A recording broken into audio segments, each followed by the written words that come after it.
wa manane, Yesu kamwambia lazima uzaliwe mara ya pili. Awezaje mtu kuzaliwa tena akiwa amezeeka?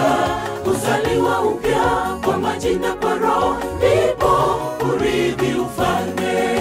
Farisayo huyo alimwendea usiku wa manane, Yesu kamwambia lazima uzaliwe mara ya pili. Awezaje mtu kuzaliwa tena akiwa amezeeka? Kuzaliwa upya kwa maji na kwa Roho ndipo urithi ufalme. Ubatizo wa kweli ni kuzamishwa ndani ya maji mengi, vile alivyobatizwa Yesu mto Yordani, si kwa kuruka moto wala kunyunyuziwa maji kupitia chini ya bendera, yote si halali. Ubatizo wa kweli ni kuzamishwa ndani ya maji mengi, vile alivyobatizwa Yesu mto Yordani, si kwa kuruka moto wala kunyunyuziwa maji kupitia chini ya bendera, yote si halali.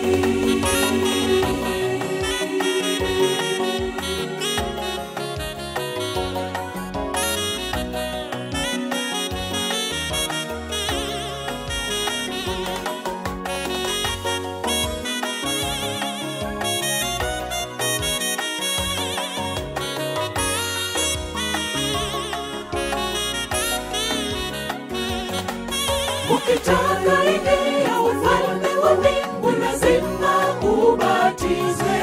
Kwa ishara umekubali, anza maisha naye Yesu. Nani awezaye kuzuia maji watu wasije batizwa? Kubali ubatizo kwa jina la Bwana, usikawie ndugu. Ukitaka ingia ufalme wa mbingu lazima ubatizwe. Kwa ishara umekubali, anza maisha naye Yesu. Nani awezaye kuzuia maji watu wasije batizwa? Kubali ubatizo kwa jina la Bwana, usikawie ndugu. Ubatizo wa kweli ni kuzamishwa ndani ya maji mengi, vile alivyobatizwa Yesu mto Yordani, si kwa kuruka moto wala kunyunyuziwa maji kupitia chini ya bendera, yote si halali.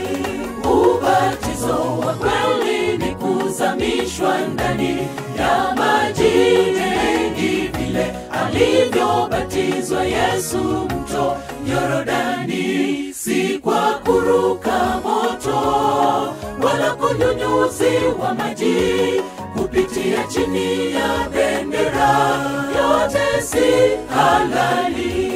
Ubatizo wa kweli ni kuzamishwa ndani ya maji mengi, vile alivyobatizwa Yesu mto Yordani, si kwa kuruka moto wala kunyunyuziwa maji kupitia chini ya bendera, yote si halali.